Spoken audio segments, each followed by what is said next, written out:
The spring market has arrived here in Surrey, BC. Well, kinda. And in this video, I'm going to tell you exactly what I think you should expect out of the local real estate market here in Surrey and probably therefore across the lower mainland over the second quarter of 2022. And I'm going to do so right after I ask you to remember to subscribe to this channel if you would like to stay up to date on the real estate market, and click that notification bell so you don't miss a single video. I am doing 3 of these videos each and every week. And for that, all I ask in return is that you please go ahead and click the like button for the YouTube algorithm to help me get this information out to even more people. And with that being said, I'm going to get into it here. And the first thing we need to talk about is interest rates. And I'm going to quote Warren Buffett here. And by quote, I mean, I'm not going to quote him, but I know he said something like this: trying to guess where interest rates are about to go is absolutely foolish. So you should not base your purchases necessarily strictly on interest rate. It's a big factor, but you should expect over the next little bit here, and this April, you're probably going to see it again very shortly,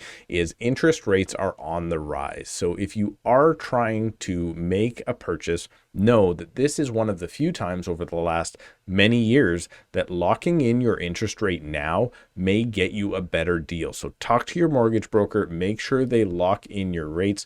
Every mortgage broker should be able to lock you in for 90 days. Most can do 120. And I have heard that BMO and maybe RBC, but I'm not quite sure, have locked in some people for 130 days. Next thing you should expect this spring is that we were very excited to see real estate listings finally flood back to the market after 2 years of shortage due to the pandemic. At the beginning of the year here in the Fraser Valley, there were just over 1,400 active listings on January 1st, and that actually put us in a really negative position where months of inventory was under 1 month's supply. This caused prices to increase way faster than they ever should have. But since about mid-January, the number of listings on the market has started to increase. It was actually increasing at one point 10% per week, which is what slowed down the market and brought us into still a seller's market, but now we're upwards of 3 months supply. But just within the last 10 days,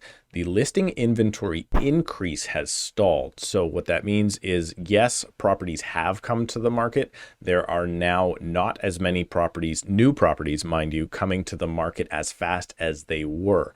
So this is actually in a time when interest rates are starting to increase and continuing to increase. The lack of new product coming to the market is actually going to continue to prop up those prices a little bit higher than they would have should more and more listings return. Next, let's talk about pricing and where I think it is going. So to be totally clear, pricing has peaked here in the Fraser Valley. It is at its top, or has been at its top. I did a previous video all about when I thought that was going to be. Now, personally, I thought that was likely going to be around the last interest rate increase on March 2nd. Looking back now at what sales are doing right now compared to where they were a month and a half ago, it does appear that the top of the market was the second to last or last week in February. Now, if that is the case, and a lot of those sales don't report for a week or two after they actually went firm, and knowing that stats lag anyway, there's a very good chance that either the March numbers or statistics that have come out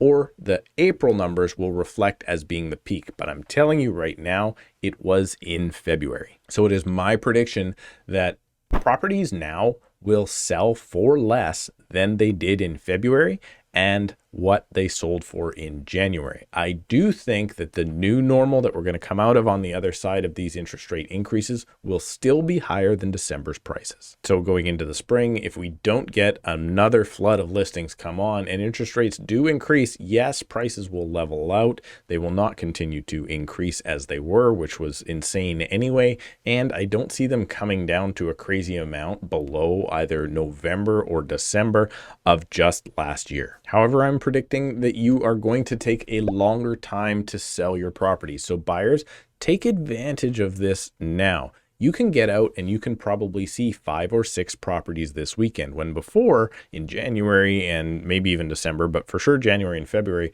there was a very good point in time where you would see that 1 property a week and you would have to offer on it. Well, now there could be 5 or 10 or maybe even 15 properties that suit your needs. So in the event that you are out there looking at properties, you can take advantage of maybe taking it slow. You can get conditions in your offer, right? You're going to see a more normal market than we have seen since prior to the pandemic. So don't be surprised if you're putting your home on the market that it's not gone in the first weekend.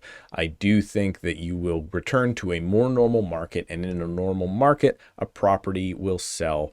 The good ones, 14 to 21 days, and the bad ones, anywhere from 30 to 60 days. And the number one thing I'm looking for in the future of this market is price changes. Now, you're going to see two different types of price changes. Normally, a price change in the real estate market is a reduction. So you started asking a little bit more than you are worth. The buyers say, no, it's not worth that. You have to reduce your price in order to achieve a sale. Those are happening now in our marketplace. However, there is a different type of price change that has now also become prevalent, and that is actually a price increase. When the market was hot, it would be a strategy for a lot of sellers and for their agents to underprice a property intentionally, knowing that they were going to attract the most amount of buyers and then sell for more than if they had priced it at market value. Many agents and sellers still think this is a good strategy. I'm telling you it's not, and it needs to stop. So what you will see is, let's say for instance, somebody comes on the market at $1.5 million this week.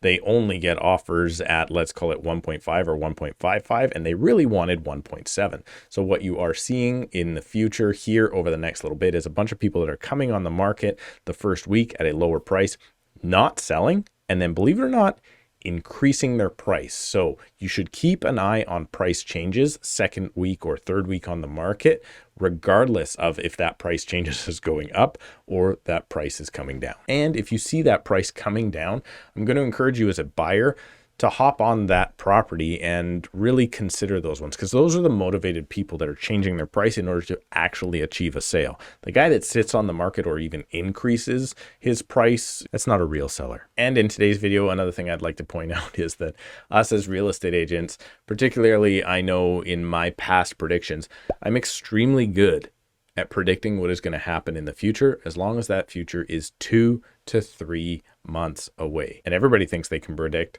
what's going to happen 12 months down the road. I'm telling you, once you pass the 6-month mark, who knows what could happen? We could have a war, we could have a pandemic, we could have interest rates lower, we could have interest rates rise. So all we can do is plan for the next 2 to 3 months at a time. And if you're planning to move in a year, well, you're going to want to subscribe to this channel to stay up to date on this ever-changing market. Remember to hit the like button for the YouTube algorithm. If you need my help or my team's help on either purchasing or selling a property here in my market of Surrey, BC, or the entire Fraser Valley, that's North Delta to Mission, by the way, you can book a call with me right now down below in the description with just a few simple clicks at a time that works best for you. Thanks so much for watching. Please check out another video before you go, and we'll see you in a couple of days.